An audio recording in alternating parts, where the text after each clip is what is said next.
Boa noite, pessoal. A gente vai começar a live daqui a pouquinho, 5 minutos no máximo.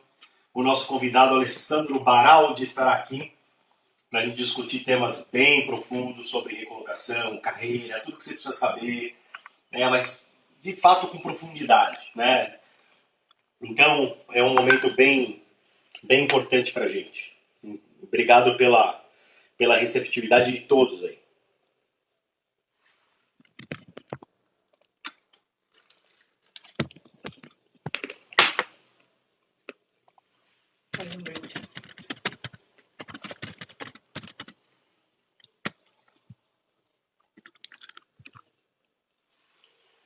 Fala, Peixeiro. Como vai? Noemi. Um monte de convidado legal.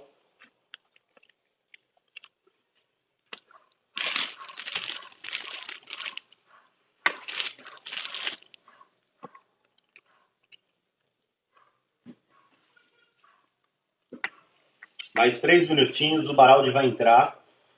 19h59, mais precisamente.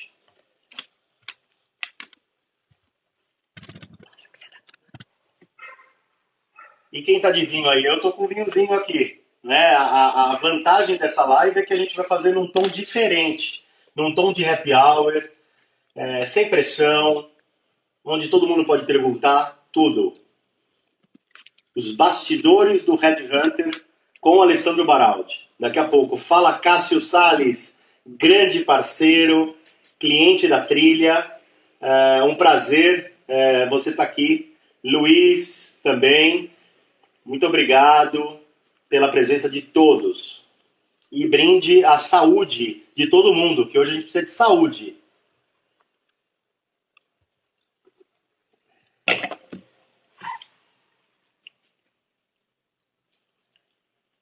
Oi, Flávia Okamoto, minha cliente, parceira, obrigado por entrar.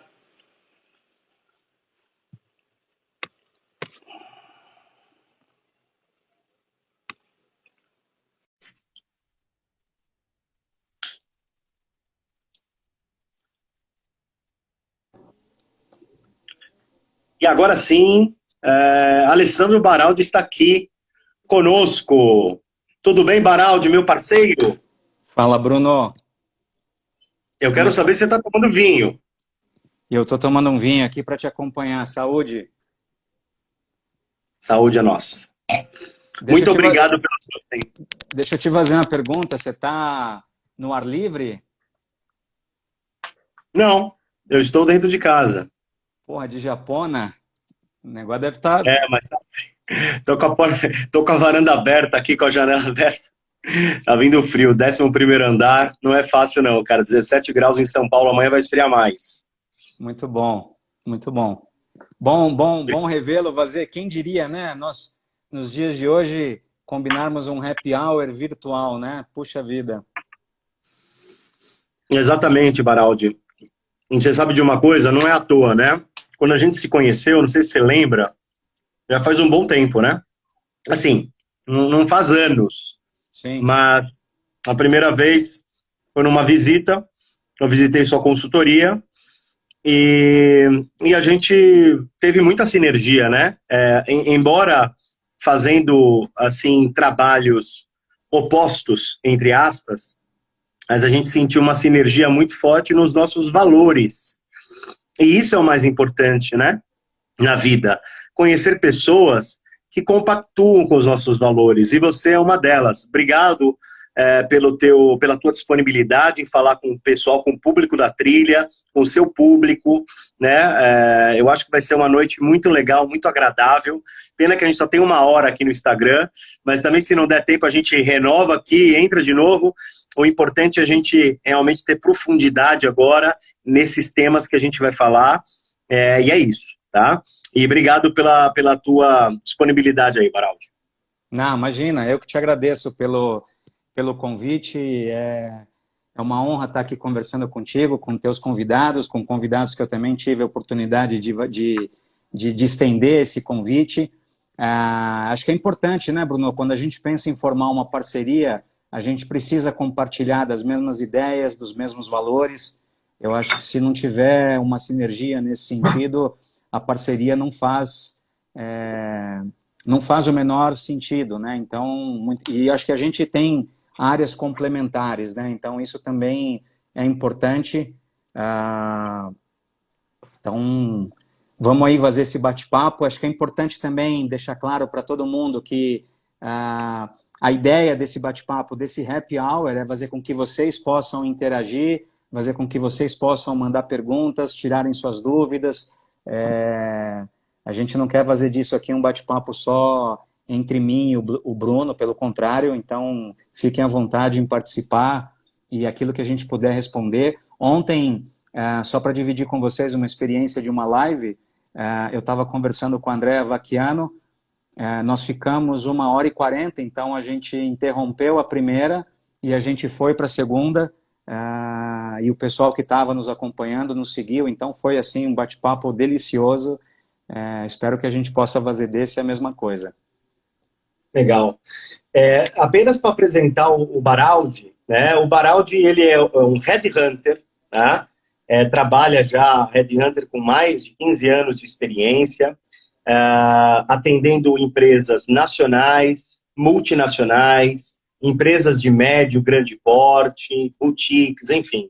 E o Baraldi tem uma característica muito forte, que é atender de forma customizada as empresas, né, no processo de recrutamento. Baraldi antes foi executivo, né, antes de realmente abrir a ABM Search, e passou em empresas como Gillette, enfim, outras multinacionais também. Eu aproveito já, Baraldi, para começar a te provocar um pouco e a gente discutir um tema muito importante. Muita gente não sabe a diferença dos nossos trabalhos, né? Eu acho que esse é um ponto muito importante. A diferença do outplacement e do teu trabalho como headhunter, né? Muita gente ainda confunde. Muitos executivos chegam para mim: Bruno, eu quero contratar um serviço de headhunter da trilha. Eu não vendo serviços de headhunter, né? O headhunter, ele trabalha para a empresa, diferentemente do outplacement, né, e do processo de job hunter que trabalha para a pessoa física. Você pode falar um pouquinho do teu trabalho, Baraldi? Como que você trabalha com as empresas? Quando é que uma empresa pode contratar um trabalho da ABM Search, né? Até para explicar para o público aqui a diferença dos dois lados. Muito bom, Bruno. É verdade. Até os candidatos, de maneira geral, tendem a nos procurar também para contratar um trabalho de um headhunter para pessoa física, né? E via de regra, esse trabalho não é feito para pessoa física, a gente trabalha para pessoa jurídica. Acho que o outplacement, como tradução da palavra de recolocação, né? Ele é feito para aquele profissional que está num processo de transição. Normalmente, as consultorias iniciaram esse trabalho quando as empresas vaziam o processo de desligamento do seu colaborador, e aí com uma preocupação muito grande de como esse colaborador ia ao mercado, fazer o processo de recolocação, se contratava uma consultoria para auxiliá-lo nesse processo. Então, é um processo que acho que você pode contar melhor, mas de auxílio desde a primeira etapa de elaboração do currículo, ajudá-lo a todo esse entendimento de como é o mercado, a criação do networking, etc. Esse eu vou deixar mais para ti, que essa é a tua área de expertise, né?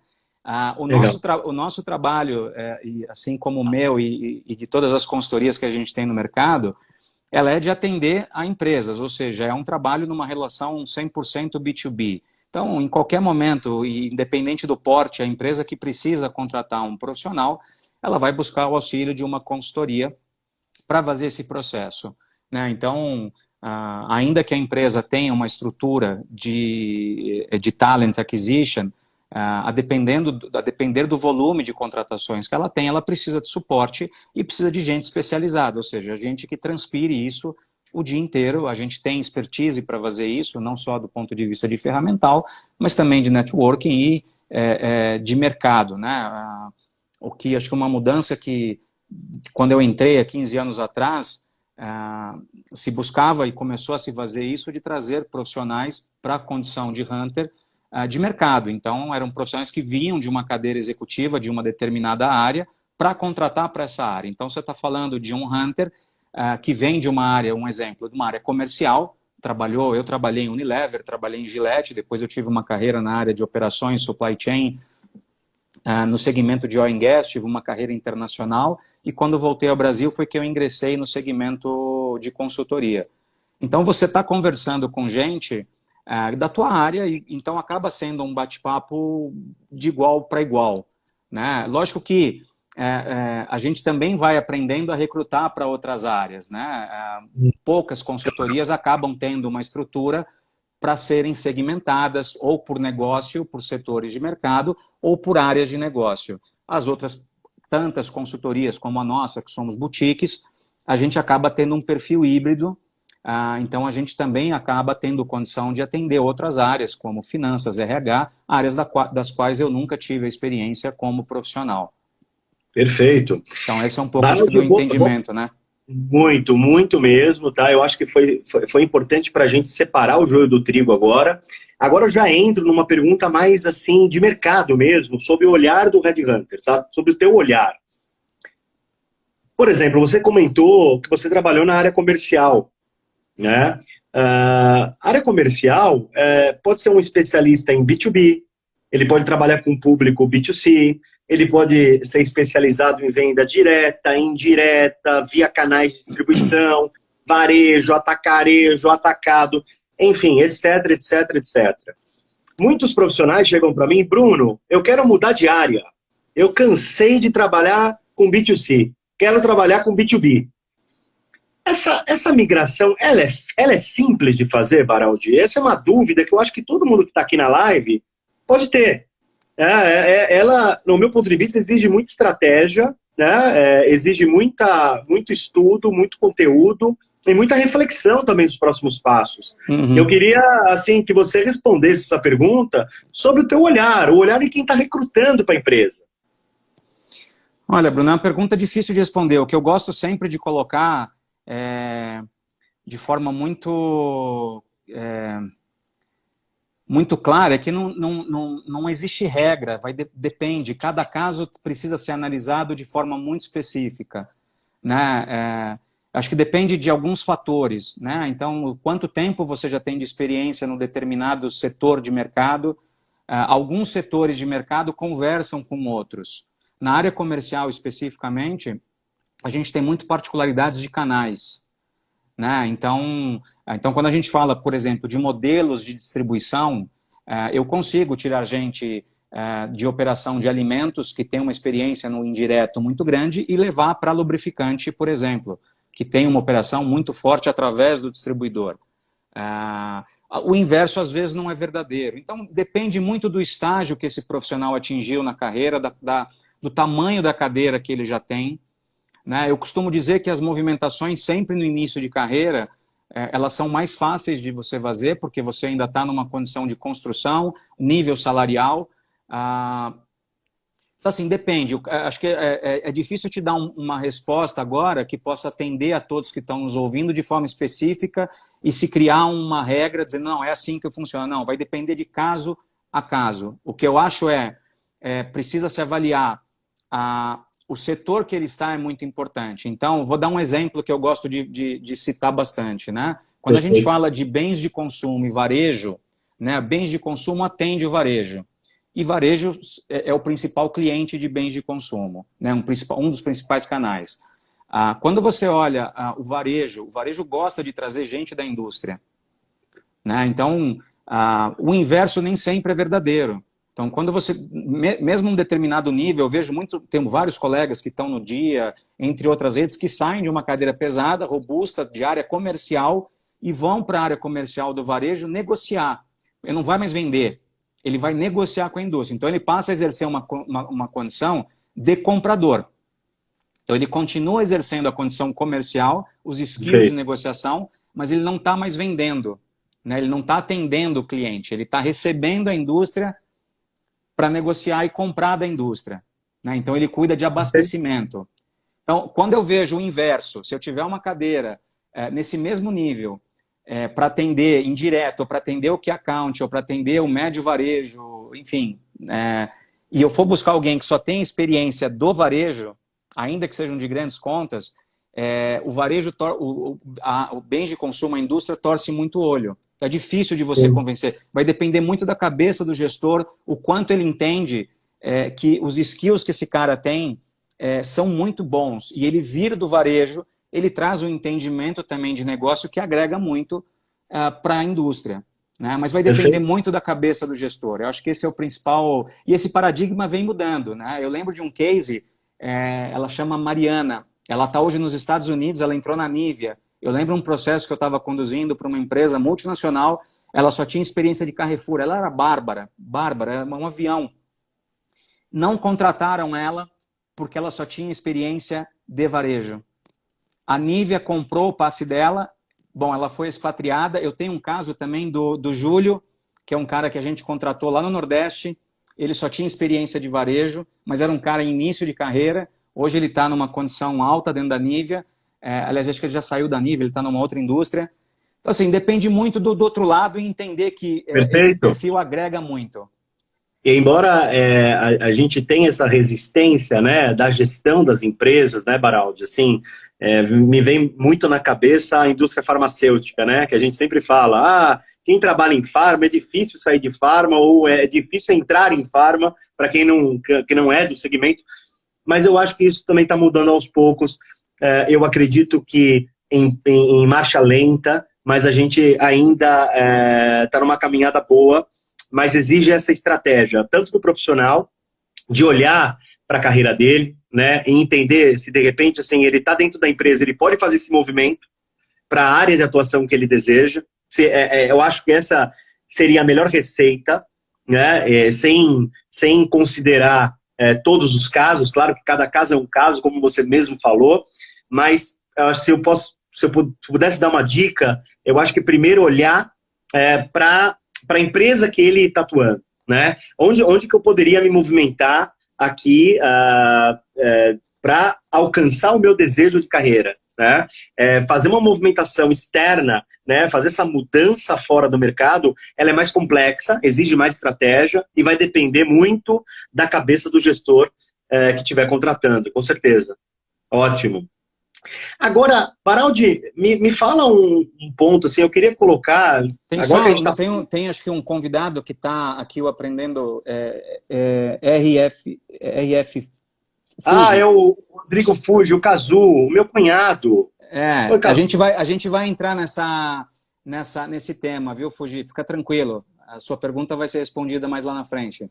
Joia, joia. E eu queria agradecer também todos que estão entrando, né, e acenando, enfim, eu já queria agradecer, né, eu estou com o Baraldi aqui, o Red Hunter da IBM Search, e a gente está falando muito de carreira, né, acabamos de falar um pouco dos riscos de movimentação para outros segmentos, para outras áreas de atuação, e agora eu chamo a atenção, Baraldi, para um tema muito polêmico, né, entrevista, né, parece simples, mas a entrevista num processo seletivo, ela é crucial para você converter o teu perfil em sucesso, né, em recolocação.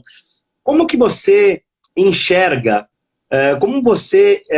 qual é o seu olhar sobre esse candidato? Como é que ele tem que se posicionar numa entrevista, né? Muitas vezes a gente fala assim, você tem que ser você mesmo na entrevista, você tem que ser genuíno, original, legítimo. Isso funciona, de fato? Eu queria que você, né, abrisse os bastidores do recrutamento para falar para o pessoal o que de fato acontece, né, atrás das cortinas aí. Você sabe que essa é a... deixa eu só salvar eu vou te responder, deixa eu só salvar um negócio aqui. Pronto. Que aí eu consigo, numa próxima... Foi. Bruno, veja, acho que essa é uma pergunta boa, porque a gente ouve... eu tenho visto... aliás, eu tenho participado como ouvinte de várias lives aí. Eu acho que trocou sem querer. Tá bom. Desculpem. Não, imagina. Eu tenho participado de várias lives, de todos os temas, de todas as frentes, e uma das coisas que a gente ouve já há muito tempo, né, de que na entrevista você precisa ser você mesmo, né? E é interessante essa colocação, porque esse, na minha visão, é exatamente o momento em que você mais se dissocia de você, né? Afinal de contas, você está sentando para ser avaliado, né? Você vai ser avaliado por uma ou mais 2 ou 3 pessoas. Então é difícil ser você mesmo num primeiro contato. E a pergunta é, o que é ser eu mesmo, né, numa entrevista? Então, é difícil, é muito complicado. Eu acho que o primeiro ponto que a gente espera, né, e aí talvez eu vou falar um pouco de mim, Baraldi, eu acho que a preparação para aquele momento ela é muito importante, né? Então, às vezes o candidato está vindo, ele já sabe qual é a empresa que ele está participando, ele sabe um pouco ele já sabe qual é a consultoria que ele vai conversar, ele sabe um pouco da posição, ou seja, a gente não traz um candidato para conversar para uma posição sem nenhuma informação. Ele tem alguma informação. Então, acho que ele pode, em cima dessa pouca informação que ele tem, tentar depurar um pouco mais. Estruturar um pouco esse storytelling dele é importante. Eu, por diversas vezes, já tive candidatos que me ligam ou me mandam um WhatsApp. Pô, Baraldi, eu lembrei daquela pergunta que você me fez em relação a exemplos de conflito. Eu lembrei de um agora, posso te ligar? Ou eu tenho um... Falo, bom, percebe? Então, acho que essa busca daquilo que a gente vivenciou na carreira, e aí entra um entendimento que eu acho que esse que é o trabalho que a Trilha faz, né? É de ajudar esse profissional a entender um pouco o que cai na prova, o que vão pedir para você trazer exemplos. Por exemplo, uma posição de gestão, é difícil não falar em conflito, é difícil não falar em influência, é difícil não falar em relacionamento, é difícil não falar em resultado. Então vamos resgatar, vamos olhar um pouco lá atrás quais são os exemplos bons e ruins que eu tenho. E como é que eu conto? Porque não basta só encontrar os exemplos na minha gaveta. Como é que eu conto eles? Como é que eu faço eles serem interessantes para quem está me ouvindo? Como é que eu edito eles de uma forma interessante para o consultor ou para a empresa ouvir?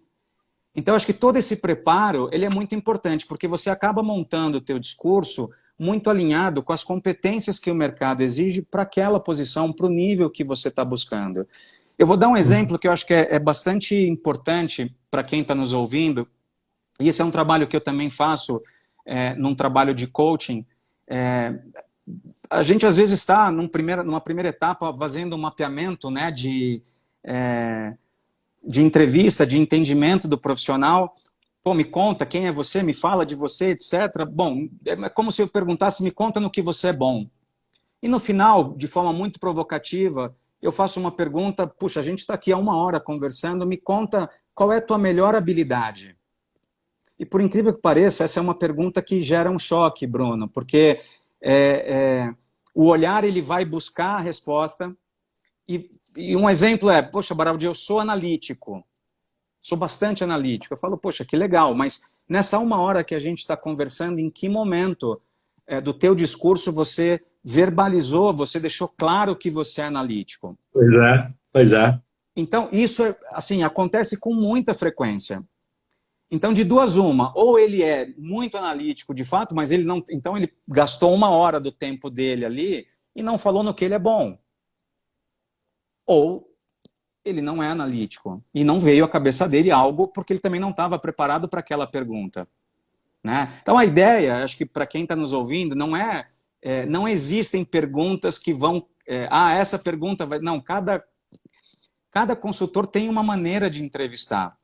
Mas o que é fato o que a gente quer saber são coisas muito parecidas.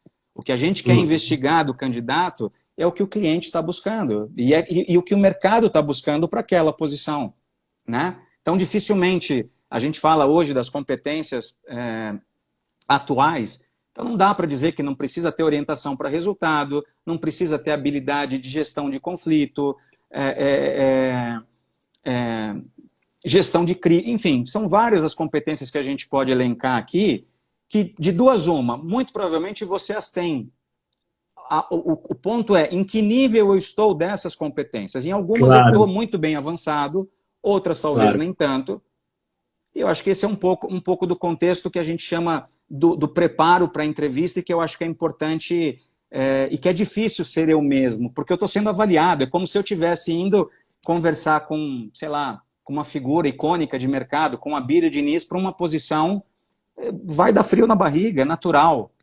Natural, mas o que quebra esse frio é, cara, eu estou preparado. Eu já mais ou menos sei qual é o discurso que eu tenho que apresentar, o que eu posso falar. A gente fala um pouquinho, né, da apresentação de quem eu sou. Essa é uma outra pergunta extremamente importante. O quem eu sou é o que não está no currículo. Me conta de você. Cara, eu falo que essa é a pergunta que é meio caminho andado para uma contratação. Quando a gente fala da gente, conta um pouquinho da nossa história de vida, deve ter muita história. Vamos resumir ela em 2 minutos, 3, né, para você poder contar quem você é e deixar claro um pouco do teu perfil, porque também é importante, e aí sim entra um pouco ser você, porque não dá para enganar quem vai te contratar, né, dizendo que você é adaptável a qualquer tipo de cultura. Não é bem assim. Mas acho que essa é uma pergunta que muitos gostam de fazer, né, que é entender quem é que está aí do outro lado. E a gente sente muito essa carência, às vezes, de um pouco de história. Me conta a tua história de vida. Eu gosto disso. Acho bacana entrar nesse contexto, sabe, Bruno? Claro, cada vez mais, né, Baraldi? Baraldi, deixa eu comentar aqui, na verdade, fazer uma pergunta da Luciana José, da Lulux, né, Lu? Obrigado aí pela presença, Lu. Minha cliente da trilha, parceira. A Luciana eu conheço desde a época da Microsoft, né? Eu acho que mais de 20 anos já. Ela colocou o seguinte: vocês levam em conta essa dissociação que você coloca, tá, Baraldi? Essa dissociação da pessoa no momento da entrevista ou não? Você leva em consideração? Essa é a pergunta da Lu. Como assim essa dissociação? Se a gente entende que o candidato está no momento de desconforto? Eu acho que a pergunta que ela fez é o seguinte: o quanto você valoriza ou não, né, quanto tem de peso essa dissociação que ele faz. Ou seja, você já sabe que ele vai fazer essa dissociação, né, para poder ter um discurso de entrevista mais alinhado. É isso, A Luciana falou que é isso. Veja, o que eu li da pergunta dela é o quanto a gente deve contar da vida pessoal. Quando eu me refiro à dissociação, Bruno, é como se eu tivesse... Eu estou sentado na frente do interlocutor e quando a gente fala que você precisa ser eu mesmo, esse é o momento que eu mais acabo saindo de mim ali. Quem sou eu ali para conseguir me mostrar muito à vontade? A gente fica muito desconfortável com esse momento. Acho que respondendo a pergunta da Luciana, acho que você tem que contar aquilo que faz parte da tua história e lógico que a gente não quer em nenhum momento dar tiro no pé, né? A gente não quer trazer a nossa história, a minha, de todos nós, a gente tem altos e baixos, né? Mas eu também não posso só trazer os altos sem contar as derrapadas que eu dei, porque são nas derrapadas que eu mostro que eu sou humano, que eu mostro que eu aprendi, que eu mostro que eu cresci, que eu mostro que eu também tive problemas, ou enfim, que eu sou ser humano. Então, eu acho que essa história ela é bonita e ela conecta a gente, ela cria, no momento da entrevista, a empatia. Você pode perceber que nesse momento, quando uma história... Eu costumo dizer que uma história de vida bem contada, ela é meio caminho andado. Você muito provavelmente vai ter do teu interlocutor uma empatia, dizer, cara, eu também passei por isso. Poxa, que bacana, olha que legal. Pô, bacana vai conectar, isso. Vai conectar. É o momento em que eu ouço que você, sei lá, com 10 anos, precisou trabalhar na feira com teu pai, porque não tinha comida em casa, e você foi ganhar o seu dinheiro, e você foi aprender a vender. Pô, isso faz parte da tua história? Conte. Né? Não, dá para dizer que você tocava campainha, sei lá, apertava o botão, dá para contar milhões de coisas. Aquilo que faz parte da tua história, tanto boa quanto ruim, vale muito a pena contar. Isso conecta as pessoas. Tem que ser honrada e tem que ser reproduzida. E as empresas querem saber quem são os candidatos. Cada vez mais. Não é um teste, não é um teste psicométrico que vai dar essa informação quando você tem verdade na tua história. Muito bom, Baraldi. Se você me permite, Baraldi, eu posso fazer uma pergunta aqui de uma convidada, Claro. da Eva, minha parceira sócia da trilha. A idade é uma barreira, Baraldi? A partir dos 45 ou 50, ela falou, para você ser sincero, com muita sinceridade, existe barreira aos 50 anos, Baraldi? Pergunta difícil, hein, Baraldi? Eu também não vou responder nem que sim, nem que não, porque depende. Vou dar um exemplo. O Barcelona contrata um centroavante aqui do Brasil de 30 anos, 35 anos. Pois é. Então depende. O que eu acho de novo, para quem tá, eu tô com 46, tenho colegas, eu acho que a gente tem que estar preocupado o quanto eu estou preparado para o que está acontecendo, só isso. O mercado vai ter oportunidade. Eu sempre uso essa analogia de a gente também não pode só querer trabalhar a vida inteira em empresas de primeiro escalão. Né? Eu quero uma multinacional. A gente precisa entender que a carreira ela é uma curva que em determinados momentos, para todos nós, né, executivos que saem de cadeiras pesadas, eles já não conseguem mais, num determinado momento, manter o mesmo nível, não só de remuneração, natural, como também de cadeira, no mesmo nível de companhia. Qual é a carreira que ele tem? Ele vai para uma média. A gente vê muitos movimentos de executivos que estão numa carreira alta, gerencial, e que às vezes vão para uma cadeira de diretoria num primeiro momento, numa empresa de menor porte, porque querem ascender mais rápido. Então não tem uma resposta padrão, e não vai ter, Bruno. Nessa sua conversa, eu vou ter muito cuidado, porque não existe mesmo. Não dá para dizer não tem ou não tem. Depende, porque eu tenho visto muitos profissionais com 50 que vêm conversar comigo, estão bem fisicamente, estão extremamente atualizados, continuam ativos e competitivos. Eu acho que a pergunta a gente precisa devolver para o profissional. Como é que você está se vendo em relação aos teus concorrentes hoje, em relação ao mercado? Você está competitivo? Boa. Você está atualizado? Eu acho que essa é a devolutiva. Muito bom, Baraldi. Eu tenho aqui uma outra pergunta, mas como a gente vai entrar no tema de LinkedIn agora, é uma pergunta, eu não sei de quem foi, tá? Tem aqui uma do Cássio. Cássio, eu vou te responder da seguinte forma. A mesma história que você contar para mim, ela vai me encantar para poder seguir com você adiante num processo, e tenho certeza que a tranquilidade que você teve para contar para a gente, para nós aqui nesse primeiro estágio, você também vai ter num segundo. E muito provavelmente eu também, às vezes, faço algumas perguntas ou entro em áreas de interesse que são interesses do meu cliente. Eu preciso acertar, lembra? Então, eu também investigo com o meu cliente o que ele valoriza no profissional, o que ele está buscando. Então, isso também faz parte do meu hunting ground, do que eu vou buscar no mercado. Boa, ótimo, Baraldi. Vou entrar do LinkedIn. O LinkedIn não tem como a gente não falar, né, Baraldi, porque é a ferramenta que mais apoia os executivos no processo de transição, né? Então, não dá para passar despercebido. O LinkedIn tem muitas formas de você configurá-lo, né? Foto, perfil, fazer uma revisão estruturada. O LinkedIn é uma rede social, eu sempre falo isso, né? O LinkedIn ele não é um site de empregos. Por mais que você se aplique a muitas posições, as empresas compartilham posições lá, o LinkedIn ele é uma ferramenta que você pode compartilhar a tua marca pessoal. Bruno, né? Deixa eu só te interromper. Você viu o que eu acabei de postar aqui? Depois segura em cima 3, 4 segundos que ele vai fixar aí na barra para os nossos convidados. Vê se você consegue apertar esse snapper.co/foto@analyzer. Se você conseguir apertar, ele fixa. Pronto, fixei, fixado. Isso. Tá, Desculpa te joia. interromper, era só para não Não, perder a... de forma alguma.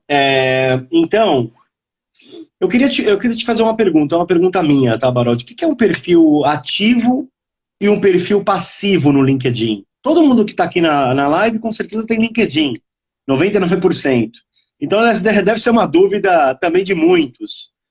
E, assim, foto, né? Qual a melhor foto para colocar no LinkedIn? Eu acho que o pessoal tem essa curiosidade, né, de saber. E como você está na linha de frente, buscando, eu aposto que você busca muitos candidatos no LinkedIn, né? Só LinkedIn. Como é que... Oi, só LinkedIn, tá vendo? Ó, então, qual é teu crivo aí no LinkedIn? Me explica um pouco mais. Bom, Bruno, o LinkedIn, e aí eu vou passar dados do LinkedIn, né? A última vez que eu estive lá, eles estavam com 40 milhões de usuários. Hoje, eu tive uma reunião semana passada com a gerente da nossa conta. Vem crescendo absurdamente em virtude aí da pandemia.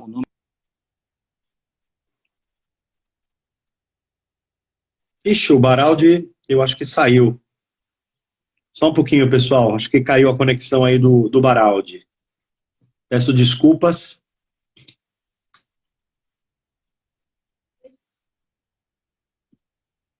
Vou conectar ele novamente aqui. Caiu. Oi, Agora Bruno. sim, voltou. Opa, deu uma Des- caída aí, mas Desculpe, não sei por que caiu. caiu, mas se levantou, cara. Isso que importa. Então,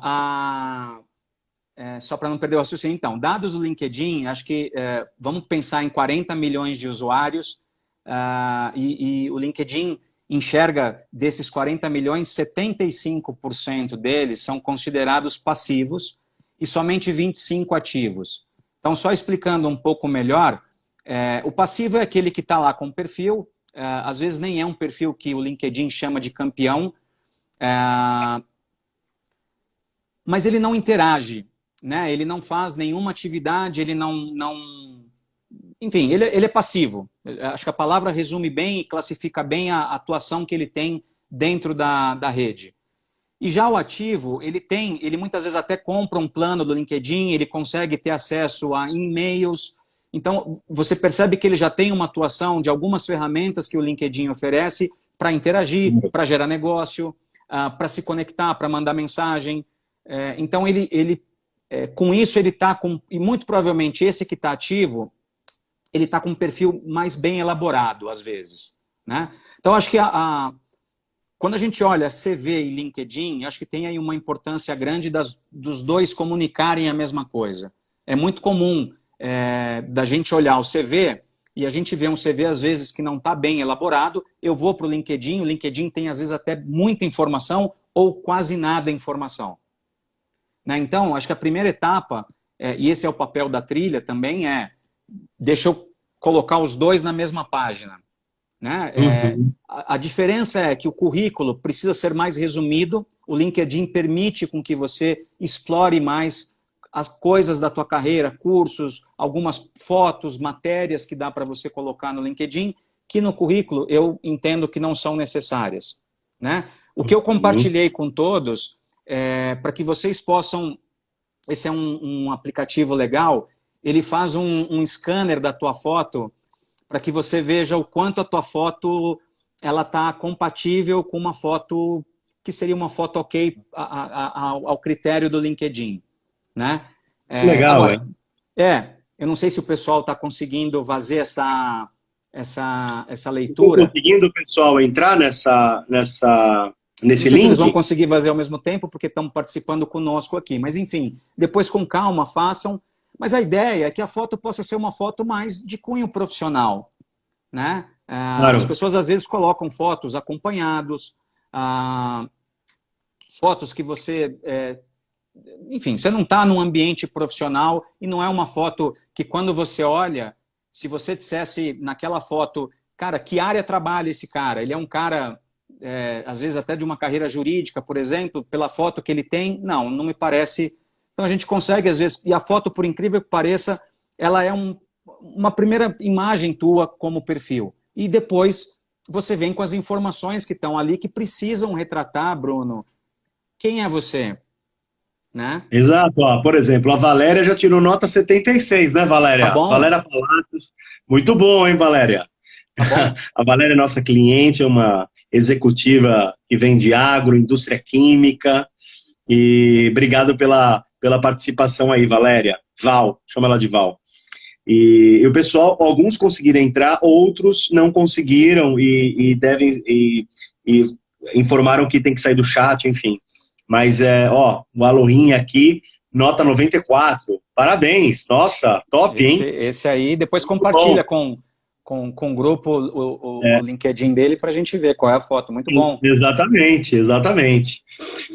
Ô, Baraldi, deixa eu entrar num tema agora que eu também eu entendo como muita polêmica, tá? Assim, de perfil, né?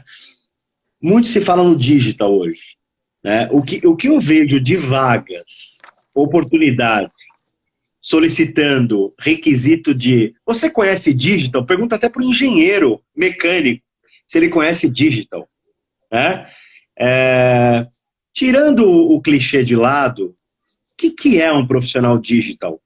Né? Porque com a evolução da indústria 4.0, a gente tem aquelas 4 fases, né? A primeira fase lá da máquina a vapor, depois a era 2 a transformação já na linha de produção, rodismo, depois a gente chegou na década de 80 com a terceira era industrial, né? Computacional, e a quarta, de 2016 para cá, a quarta revolução industrial, que é onde se insere o digital, onde se insere a robotização, onde se insere a inteligência artificial, todas essas tecnologias novas que o mercado está exigindo muito dos profissionais, né?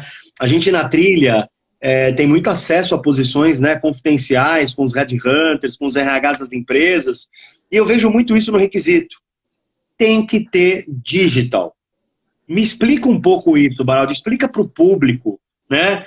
Como que você pode chamar atenção com essa competência, se forma, se não forma, se fazendo um curso de curta duração você consegue elevar o teu nível de conhecimento ou não, isso é bobagem, enfim.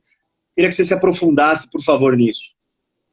Essa é uma pergunta difícil de responder também, viu, Bruno? Porque o digital hoje é uma Pergunta difícil, né, competência, né? Baraldo? Quem está nos acompanhando aqui, eu posso talvez falar um pouquinho até sobre mim nesse momento. A Juliana Belmudes, que também foi uma executiva de marketing, hoje é uma consultora, trabalha para o pequeno e médio empreendedor, para empresas, e eu te diria que ela é fera em digital, né? Ou seja, o universo dela é digital. Mas quando a gente olha para o profissional hoje de mercado, tá me ouvindo, Bruno? Tô te ouvindo, tô te ouvindo. Quando a gente fala do profissional de mercado, a gente está falando hoje no profissional com proficiência digital, né? Eu, talvez, não seja um cara, ou não era, estou me tornando, porque acho que a pergunta de mercado hoje é quem está sendo o responsável pela transformação digital na tua empresa, né? Se sou eu, no caso, como owner, um outro gerente da área de digital ou a Covid, né? E, sem sombra de dúvida, é a Covid.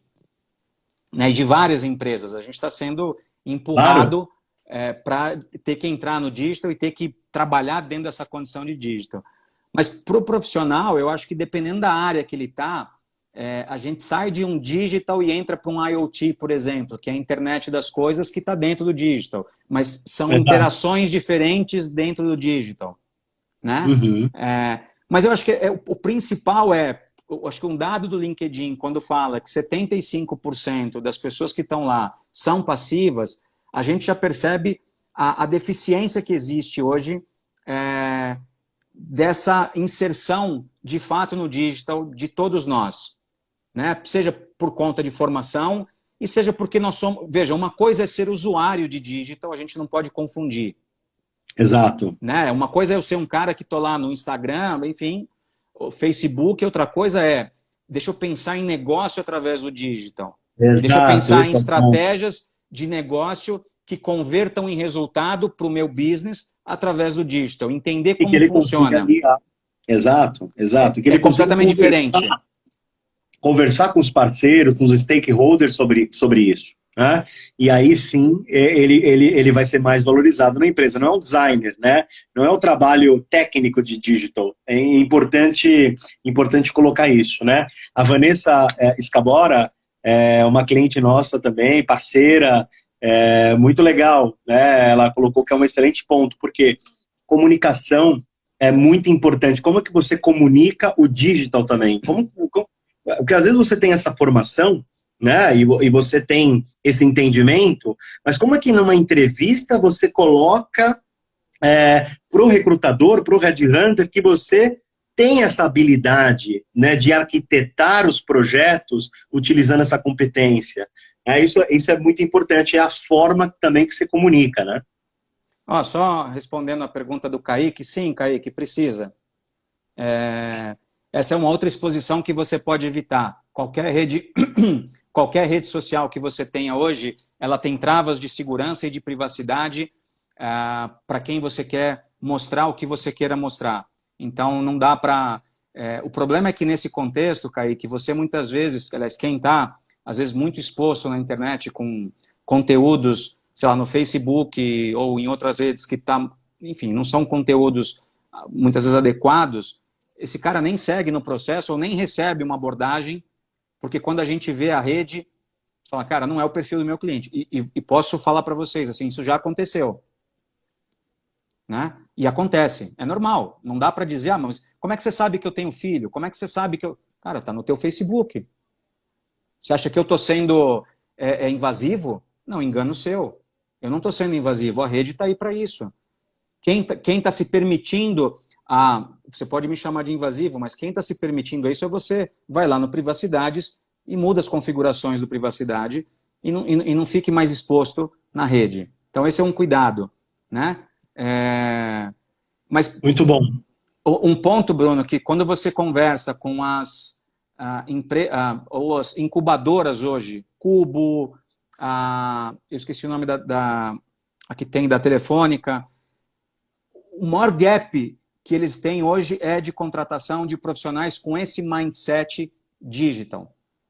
Exato. Né? Exato. A ponto Impressionante. hoje de estarem olhando profissionais fora do Brasil. E principalmente agora, o maior risco que correm os profissionais de mercado local é uma nova modalidade de trabalho daqui para frente que pode ganhar força e até regulamentação para isso, é de você trabalhar num outro formato e eu não preciso mais contratar caras locais aqui. Aliás, isso já acontece, principalmente para modelos de startup. Exato. Deixa eu aproveitar, Baraldi, vou responder aqui, que está na ponta da linha aqui, o Igor Cordeiro, né? Ele pergunta se a pós-graduações, mestrados, doutorados fazem a diferença, né? Para a escolha, enfim. Com certeza, tá, Igor? Na verdade, tem uma pesquisa na FGV que saiu há uns 2 anos atrás, uma pesquisa muito, muito bem elaborada, que a remuneração do profissional, né, com mestrado e doutorado sobe em torno de 25%. Olha só, mestrado e doutorado sobe 25%. E uma pesquisa na Trilha, dos assessorados Trilha, é que os profissionais que têm pós-graduação, ou seja, que não tem somente a graduação, o tempo de transição, ele diminui em 25% a 30%. Isso é um dado Trilha, tá? Então, sim, pode fazer a diferença, com certeza. Claro que hoje menos, tá? Se a gente olhar o mercado lá atrás, há 30 anos atrás, talvez o mestrado, o doutorado tinha mais peso no corporativo. Hoje, os cursos de curta duração, de formação mais assim rápida, pós-graduações de diversos níveis, remota, enfim, também fazem a diferença. Hoje você tem várias escolas que trabalham, por exemplo, a Conquer é uma escola que está fazendo belíssimos treinamentos e formando muita gente. Então, eu acho que dá para a gente abrir um pouco a cabeça, né, para esse tipo de frente de estudo, não só ficar nas formações tradicionais. Tá? Essa é uma dica que eu dou. Você quer complementar essa resposta, Baraldi?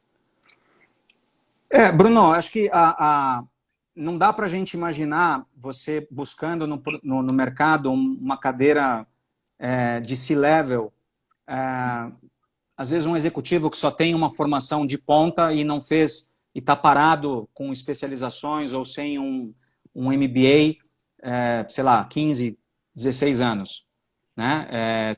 Então, acho que é importante, primeiro que acho que tem um momento da carreira onde essa especialização ou MBA, após, elas se conversam. Né? Vazer por vazer não vai adiantar nada. E eu vejo também muito o direcionamento do que fazer. Né? Muito eu bom. acho que esse é um ponto importante. Ô Baraldi, vamos falar muita gente perguntando sobre os skills pós-pandemia, né? Parece que a pandemia vai ser um marco. Eu não sei. Eu acho que muda muita coisa, mas também não é para tanto. Mas eu queria que você falasse. A pergunta do Cazu, do Rodrigo Fuji, nesse novo normal e novo mundo que se forma, quais skills que as empresas procurarão? E aí tem muita gente também aqui na live também perguntando sobre os skills, né? A gente já falou de digital, falamos também do mestrado, doutorado, o inglês nem se fala, né? Hoje é obrigatório para grandes empresas, multinacionais, mas o que mais? Como que você enxerga esse perfil novo? Se é que a gente pode colocar como perfil novo, né, Baraldi? A gente já discutiu isso lá atrás, e a gente tem que tomar cuidado, né? Essa pandemia ela não vai ser um divisor de águas 100%, né? Definindo um novo perfil, cientista da NASA. Né? A gente tem que tomar um pouco de cuidado, porque o perfil ele vem se aperfeiçoando até antes da pandemia acontecer. Mas eu queria que você explorasse mais, tá? Olha, eu queria fazer uma provocação para quem está nos assistindo, porque esses últimos 2 meses, assim, a gente está tão carregado do ambiente pessoal, profissional, tanta mudança. Na verdade, de fato, são muitas mudanças, né? Mas eu queria perguntar para vocês o que de fato é novo, que não existia e que se criou agora, nesses últimos 2 meses, e que para nós é uma novidade absoluta, e que a gente está precisando... veja, existe uma diferença de uma ferramenta da qual eu não sabia usar, mas essa ferramenta já existia. Né? Então, essa é uma provocação que eu queria que vocês pudessem interagir, porque está se falando muito nesse... tem muita coisa nova. Eu tenho visto todos os formatos que nós estamos vivenciando, eles já estavam aí, de alguma forma, já quando você olha... ferramentas de comunicação, hoje Zoom, Teams, todas elas já existiam. Né? Não tem... Então, o que é o novo, né? Aí você fala... Aí você fala do e-commerce e não sei o que... Cara, tudo já estava funcionando, nós já éramos usuários de Rappi, como chama o outro? A Log, né? Enfim, todos esses de comida, mas é um ponto só de provocação. iFood. Bruno, eu não sei se a gente vai falar de novos skills. Né? Eu acho que alguns skills se reforçam mais agora. Né? E a pergunta será que eu tenho esses skills agora ou não? Não dá para dizer que existe um novo skill que passa a existir agora, do qual também ele já não existia, já não era exigido, né? Eu acho que o principal, ou um dos... Isso aí, Ivan, iFood, é isso mesmo, Ivan. Eu acho que um dos principais, a gente está falando de gestão de tempo, né? Porque eu agora estou em casa, eu tenho minha família, então eu acho que essa condição de gerir bem esse tempo, e aí entra não só o meu tempo, mas se eu, na condição de gestor, consigo entender bem o time da equipe para fazer a equipe rodar bem, com algumas metodologias também que já existiam, né, de reuniões de início de manhã, onde você define o que você tem para fazer, né, quais são os riscos que você tem naquela tarefa, e vai fazendo os follow-ups. Tudo isso já eram processos que já, em metodologia, já aplicadas. Né? Então, a adaptabilidade a tudo isso é outra. Uhum. Né? Ô, Baraldi, tá chegando muita pergunta também de entrevista, tá, remota, porque como hoje a gente está em casa, o profissional quer saber. Eu me posiciono diferente na câmera do que quando eu me posiciono presencial com você. É uma pergunta que, assim, tem umas 5 aqui perguntando quase a mesma coisa. Faz sentido essa pergunta porque o processo seletivo é o mesmo, né? A avaliação, em tese, você vai avaliar da mesma forma, acredito, você vai me dizer, tá? Então, qual é a dica ou, né, sugestão, ou qual é o ponto que você gostaria de explorar quando o profissional ele é chamado para uma entrevista online? Bruno, as entrevistas online hoje, elas já estavam nas grandes empresas muito bem disseminadas, muito bem... eu até recentemente fiz um post no LinkedIn para provocar também um pouco, ver quem eram as pessoas que já estavam acostumadas a fazer esse processo de seleção, ou as etapas do processo através do vídeo. Uma boa parte me respondeu que já sim, e também uma outra parte dizendo que não tinha, todo o processo ele tinha sido até então presencial. Né? Muda um pouco, eu acho que, eu me lembro que em 2011, nós fazíamos processos para a Nivea e viajávamos o Brasil inteiro. A melhor época de vagas, hein, Baraldi? Essa época era boa. Mas nós viajávamos, mas boa depois que eu tive filho, ela deixou de ser boa. Eu antes viajava eu me lembro de uma vez ter ouvido de uma aeromoça, acho de um comandante, dizendo que o avião não cai na turbulência. Cara, aquilo para mim soava como música quando tinha turbulência. Então eu dormia, podia estar fazendo a turbulência que fosse, eu não tinha a menor preocupação, mas depois que eu tive filho, isso mudou radicalmente. Né? Então, só de entrar no avião, eu já fico preocupado, pô, não precisava fazer essa viagem. Mas, enfim, mudou a Nivea me impôs uma condição de não fazer mais essa viagem, porque a gente cobrava do cliente isso. E, na época, a gente começou a fazer por Skype. Então, foi também um desafio para a gente ter que fazer um processo com candidatos em Fortaleza, em Recife, todo por Skype, e ter que acertar. Né? Então, eu acho que aí entra uma habilidade, talvez, de quem está do outro lado, interagir mais com o candidato, seja, num primeiro momento, em deixar o candidato mais à vontade, em não entrar direto, às vezes, no ponto, em fazer um quebra-gelo, em ter uma conversa um pouco dos primeiros 10 minutos que possa criar um rapport, né? Eu acho que isso é importante para deixar o candidato à vontade e, a partir daí, eu tenho certeza que flui. Mas lembra que o candidato também tem que estar preparado. O problema é que muitos gestores também não estão acostumados com essa dinâmica da câmera. Então, a entrevista, de fato, ela perde o calor que é importante do olho no olho, do aperto de mão,